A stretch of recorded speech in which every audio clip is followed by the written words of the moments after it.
A lo largo del tiempo, México ha sufrido transformaciones en el ámbito económico, político y social.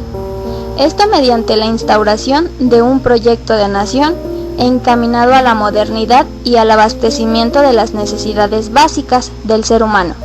Específicamente, el siglo XX regido bajo un sistema capitalista, el cual da cuenta de las relaciones sociales de producción, encaminado a brindar a la humanidad un estilo de vida cómodo, sencillo y funcional. Asimismo, tiene la virtud de dar explicación de las relaciones sociales y relaciones de producción, convirtiendo así a un hombre histórico social, que es considerado como principal fuerza de trabajo y por tanto quien se encuentra en contacto directo con la naturaleza. Para entonces, toda necesidad social se mercantiliza, siendo la misma sociedad quien abastece sus propias necesidades, como alimento, vestido, reproducción, protección, entre otras.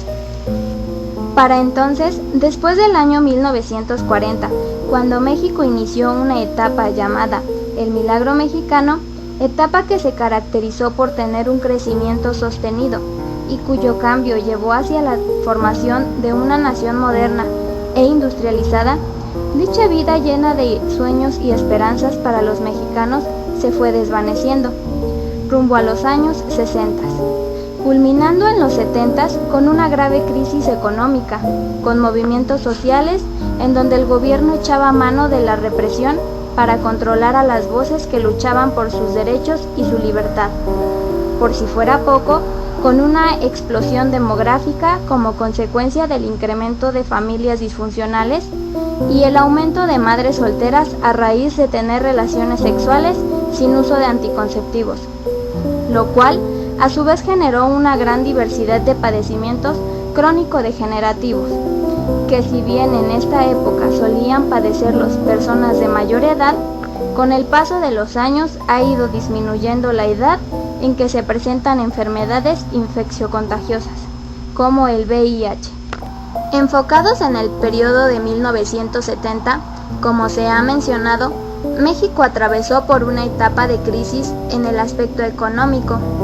El progreso material del país se había logrado a costa del sacrificio de la economía popular y de la excesiva explotación de los trabajadores.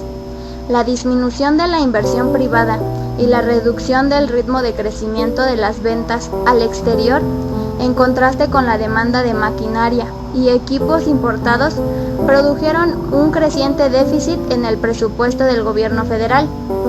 El crecimiento económico comenzó a reducirse. Era síntoma del agotamiento de un modelo de desarrollo basado en la industrialización por la vía de la sustitución de importaciones. La economía se encontraba en una situación tal de crisis que llegó a considerarse como la más seria desde los tiempos de la posguerra. Las reservas monetarias del país habían sufrido una brusca reducción. Por ende, en el aspecto social, la fuerza de trabajo, refiriéndonos a los mexicanos, padecían explotación, pues las jornadas de trabajo incrementaban obteniendo un salario mínimo. A su vez, la explotación demográfica provoca la creación de la ciudad, que si bien en tiempos atrás era propiamente rural, en dicha época comenzó a tornarse cada vez más urbana. Esta se caracterizó por conformar una sociedad competitiva, es decir, mexicanos que cuidan su trabajo y que a medida que la economía decaía, los empleos disminuyen, haciéndose presentes los despidos frecuentes. Por lo anterior, da cuenta del inmenso estrés que los mexicanos empezaron a padecer y que con el pasar de los años esta enfermedad se ha hecho carne en el cuerpo, trayendo consigo consecuencias en la salud de la población mexicana. Las sobreexigencias que ha traído consigo la globalización ha llevado a México a exigir a la población mexicana un proceso de trabajo cada vez más complejo, con la finalidad de no quedarse atrás en la competencia de habilidades y conocimientos a nivel mundial. A su vez, dichas sobreexigencias han generado transformaciones en las mismas necesidades básicas de los mexicanos, pues hasta hoy la tecnología se ha encargado de implementarnos como un dispositivo cada vez más necesidades que antes no se consideraban como indispensables. La creación de las ciudades urbanas y el auge de la industrialización requieren de población preparada para que desempeñe roles adecuados en los puestos de trabajo que el gobierno requiere. Por ello es que las reformas educativas a partir de esta época se han encargado de crear prototipos de habitantes preparados profesionalmente para tener acceso a una mejor calidad de vida. Tanta exigencia como es de saberse ha traído como consecuencia que la población desencadene una mezcla de emociones, generando una construcción de padecimientos crónico-degenerativos por la exigencia del rendimiento físico e intelectual que todas sus actividades requieren y que de esa época a la fecha han incrementado. Enfermedades como el cáncer, hipertensión, obesidad, gastritis, colitis, diabetes, siendo este último el que a nuestra investigación compete, son los principales padecimientos que los mexicanos han adquirido en su proceso histórico-social, sin dejar de lado los padecimientos psicosomáticos, psicológicos y emocionales en una sociedad moderna donde la ciencia al servicio de la sociedad da comodidad y facilidad para vivir, pero que a costa de dichos privilegios se toma a cuenta la buena salud física y emocional. Como lo he mencionado, el tema de interés es la diabetes. Es una enfermedad crónica del metabolismo causada de manera general por la falta total o parcial de la hormona llamada insulina, secretada por el páncreas. Tiene una clasificación actual de tipo 1 y 2. En el primer tercio del siglo XX se presentó uno de los capítulos más significativos en el desarrollo del conocimiento del curso de la diabetes. Se trabajaba en la relación de la insulina. En México, desde 1940, la diabetes ya se encontraba dentro de las primeras 20 causas de mortalidad, con una tasa de 4.2% por 100.000 habitantes, es decir, apenas 4 de cada 100.000 mexicanos morían por diabetes. Pese a ello, se le consideraba una enfermedad poco frecuente.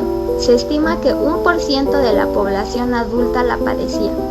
Las consecuencias de la enfermedad crecieron a partir de 1970, cuando la diabetes ocupó el 15º lugar como causa de muerte. 10 años después ocupó el 9º lugar. En 1985 se estimó que existían 30 millones de personas con diabetes y para 1990 alcanzó el 4º lugar como causa de mortalidad general, pues ya para 1995 la cifra ascendió a 135 millones de diabéticos. Según información de la Encuesta Nacional de Enfermedades Crónicas, a partir del año 2000, la diabetes es la primera causa de muerte en mujeres y la segunda en hombres. La Encuesta Nacional de Salud estimó la prevalencia en 5.7%. Para esta época, morían en México 47 personas por cada 100.000 habitantes. La Encuesta Nacional de Salud y Nutrición en el 2006 estimó que la prevalencia de diabetes aumentó a 7%, mientras para el 2012 tenemos que la prevalencia de diabetes incrementó al 9.2%. En los últimos 50 años, la población mexicana se concentró en grandes centros urbanos. El porcentaje de la población que vive en las áreas rurales se redujo de 57.4 en 1950 a 25.4 en el 2000. Sus costumbres alimenticias se modificaron, con incremento del consumo de calorías, azúcares simples y grasas. En las zonas rurales, la distribución de nutrientes en la dieta promedio es de 64% de carbohidratos, 12.1% de proteínas y 22.7% de grasas. El consumo de grasas aumenta y disminuye el de carbohidratos complejos. El proceso salud-enfermedad tiene un doble carácter, biológico y social, donde los factores sociales predisponen a la presencia de las enfermedades y a su vez las enfermedades pueden afectar a los factores sociales. El proceso salud-enfermedad adquiere historicidad por estar determinado socialmente. Así, Puede decirse que las enfermedades no son más que construcciones con características sociales. Es ineludible tomar medidas de acción contra las problemáticas que ha desencadenado el camino a la modernidad, dado que la psicología ha peleado por ser una disciplina interesada en la solución de los conflictos que se han encarnado en la población. El señor Sergio López Ramos en sus obras menciona los procesos internos de un individuo, de acuerdo con su conciencia y las formas de construir conforme a su cultura y a las maneras de hacer la existencia junto con los estilos de vida y la historia familiar. Da como resultado una historia que se confronta con una nueva realidad corporal. Lo anterior desprende la propuesta de buscar en lo emocional, permitiendo encontrar nuevas relaciones en el cuerpo, construidas por el sujeto conjugados con una dosis de estrés, logrando que el cuerpo se convierta en una contractura y deformación permanente, con un proceso gestor de obsesiones, apegos a una memoria corporal que se transforman paulatinamente y da como resultado estilos de vida y formas de ser en el individuo. De tal forma, nos dice que lo anterior conlleva una relación más compleja, la cual en este momento nos interesa abordar, para comprender cómo un individuo construye síntomas y signos que manifiestan la ruptura de un principio de equilibrio armónico entre los órganos, lo que conduce a un deterioro de la salud física y emocional, lo que significa que hay una relación entre los órganos y que uno no puede ser más dominante que otro, y que ese puede ser el principio de una construcción que domina las maneras de vivir de los sujetos. Un padecimiento es una expresión corporal compleja, es la posibilidad de descifrar los procesos que se han instalado en el individuo. El cuerpo humano puede ser desbordado por una emoción. Al entrar en una fase de tensión o estrés, puede desarrollar mecanismos de defensa para poder conservar el principio de vida como resultado de la cooperación en su interior y exterior. Las emociones se ponen en movimiento al interior del cuerpo para que el deseo del sujeto se cumpla.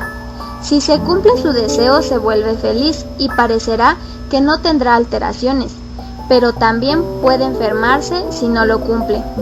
Un sujeto que cumple su deseo puede estar más armonioso, pero uno que no lo cumple se transforma en un sujeto sin posibilidades ni alternativas para satisfacer su demanda, y como consecuencia exaltar sus emociones, ya que el deseo es el origen de los trastornos emocionales y orgánicos que construyen los procesos de desintegración de las sociedades. Hay que entender que el cuerpo es una unidad que se articula con el todo, el cual responde a un principio de vida que busca la autorregulación con la finalidad de conservarse, mantenerse y preservarse para llevar una vida equilibrada. Por ende, no se puede culpar únicamente al organismo por la aparición de padecimientos crónicos y degenerativos, pues al igual que el órgano, las emociones tienen una estrecha relación causal que en conjunto, si alguno se ve afectado, también repercutirá en la función del otro. Lo que hasta ahora se ha mencionado es una epidemiología psicológica, que no ha de poder explicarse mediante una lectura absoluta o totalizadora. Todo indica que la salud mental es un área de intervención demasiado compleja. Tal parece ser que las intervenciones conductuales no han respondido positivamente a la población mexicana, cuyas demandas van en aumento. La articulación de lo orgánico y lo emocional, propone Sergio López Ramos, es la solución tanto para los profesionales como para la población. La teoría de la cual parte López Ramos para dar solución a estos padecimientos tiene como piedra angular la dicotomía del yin-yang. La interacción entre ambas energías opuestas dan como resultado un ciclo de fluido armónico energético, cuyo fin es mantener un equilibrio entre los elementos opuestos, pues desde su perspectiva estos conforman un todo. Un cuerpo, entendido como un microcosmos que forma parte de un macrocosmos, hace sus ajustes en su interior y exterior, lo que conduce a los procesos emocionales que se gestan en una sociedad que perdió el rumbo de la humanización, dedicándose a la acumulación de capital. Es entonces que el cuerpo no es más que un espacio para el estrés y la competencia. He ahí lo que fomenta la destrucción interna de los órganos. La relación del sujeto como un microcosmos con el macrocosmos es la teoría de los 5 elementos, en el que existe una relación entre el fuego, tierra, metal, agua, madera. Todos coexisten en 3 tipos de relación: intergeneracional, en la cual encontramos el origen de las cosas, donde la continuidad de una relación entre los órganos y las emociones hace imposible pensar en autonomía. Así, por ejemplo, la madera precede al fuego y este a la tierra. La interdominancia, en la cual encontramos un cambio en la relación. Ahora la madera domina a la tierra y la tierra al agua, el agua al fuego, lo que significa que la relación al interior del cuerpo no siempre es la misma. Contradominancia, es contraria a toda lógica. El fuego puede consumir el agua. A la vez, cada elemento se relaciona con un órgano del cuerpo y estos entre sí. Madera tiene relación con el hígado, vesícula biliar, y este a su vez con la emoción de ira. El fuego se relaciona con el corazón, intestino delgado, y a su vez con la alegría. La tierra con el estómago, vaso páncreas, a su vez con la obsesión. El metal con el intestino grueso, pulmón, y a su vez con la melancolía y tristeza. Finalmente, el agua se relaciona con el riñón, vejiga, y a su vez este se relaciona con el miedo. Estas 3 relaciones nos permiten asomarnos a este proceso de construcción corporal que se ha dado en denominar psicosomático.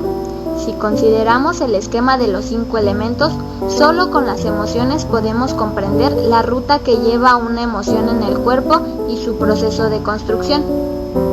Para abordar los padecimientos psicosomáticos, la teoría de las construcciones sociales echa mano de la historia de vida como base para explicar cómo es que los participantes fueron construyendo su padecimiento. Esta nos permite ver a la persona como un portador de un cuerpo con órganos y emociones y no solo como razón.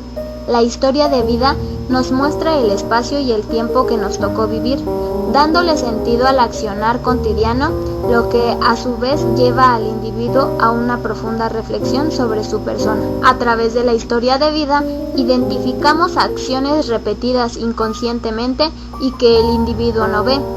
Con ella podemos ver la construcción del cuerpo que tienen los sujetos y nos ayuda a reconstruir la manera de vivir con el mismo. Finalmente, la historia de vida nos ayuda a analizar que un individuo es el resultado de un estilo de vida único y que a través de su cuerpo conocemos la ruta de construcción de un padecimiento que se vincula con los 5 elementos. Basado en lo anterior, a continuación se muestra la ruta de construcción de 2 individuos con historias de vida totalmente diferentes, pero que al fin y al cabo son hijos de un mismo padecimiento, y que finalmente en ambos, a través de las diferentes experiencias emocionales, llegaron a la construcción de la enfermedad de diabetes. Se realizaron 2 historias de vida con personas que padecen diabetes. La señora Flor, de 55 años, actualmente residente de Ecatepec, Estado de México, y quien desde hace 15 años es víctima de este padecimiento.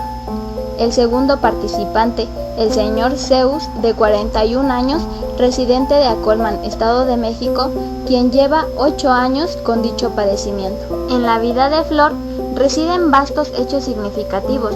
Sin embargo, los más sobresalientes que han marcado su vida han sido una infancia de abandono y sin atención de su madre, llevar una vida de carencias y mala alimentación, quedar huérfana a la edad de 11 años y no tener un lugar estable para vivir, una vida llena de abandono y soledad, ser víctima de abuso sexual y vivir esta etapa llena de soledad, deseos constantes de no vivir, haberse casado con una persona al que no amó y que creó un sentimiento de odio en la señora Flor. presencia de enfermedades crónicas independientes de la diabetes, tales como hipertiroidismo, que después de años se convirtió en hipotiroidismo, y que a raíz de dichas enfermedades complicó las etapas que más feliz la hacían, que fueron sus embarazos, provocando la pérdida de su primer bebé, rechazo por la familia de su marido y finalmente el día que le diagnosticaron diabetes. En segundo lugar, la ruta de construcción del señor Zeus. Existe de igual manera gran diversidad de hechos significativos, pero son algunos de ellos los que han marcado dicha ruta que ha llevado a la construcción de la diabetes, tales como la llegada de su padrastro a su vida, la cual se caracterizó por el maltrato físico brutal que mantenía su padrastro con Zeus, el rechazo que mantenía su mamá para con él, el desprecio de su padre, a quien conoció ya grande y del cual solo recibió malas caras e indiferencia, tener que ir a vivir a la calle como única solución para escapar del maltrato en casa, caer en drogas para no sentir la necesidad de comer, ser acogido por un pariente lejano que lo incorporó al ejército, conocer a su actual esposa, quien le dio la dicha de ser feliz cuando esperaba a su hijo, y finalmente la llegada de su única nieta hace pocos años, quien llegó a limpiar todas las impurezas de coraje y rencor que sentía por todas las personas que le hicieron daño. Las emociones predominantes en la vida del señor Zeus no han sido otras más que enojo, tristeza y hasta hace poco felicidad. El deseo de la señora Flor por querer la atención y amor de su mamá llevó a la participante a desencadenar emociones de tristeza, coraje y soledad.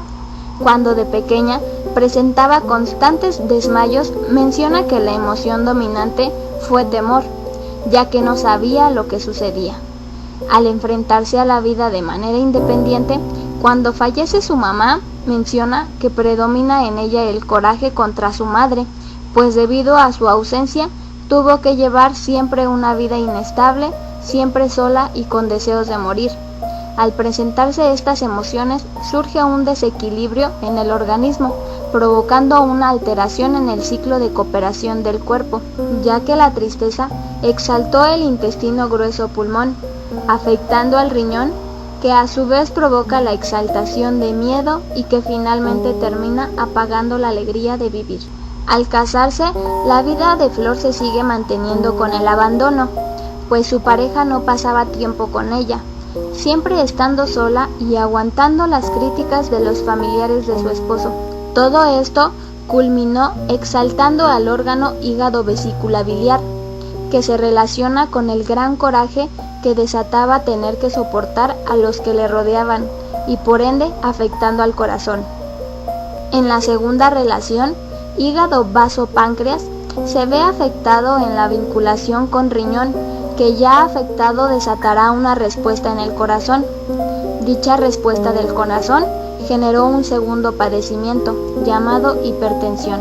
Flor, después de las enfermedades crónicas de hipertiroidismo e hipotiroidismo, al vivir con angustia, preocupación y en ocasiones con ansiedad, terminó por exaltar al estómago vasopáncreas, que se relaciona con la obsesión, ocasionando que se debilite el hígado vesícula biliar y exaltando la ira, provocando en ella sentimientos de enojo por no poder vivir una vida normal, feliz y tranquila.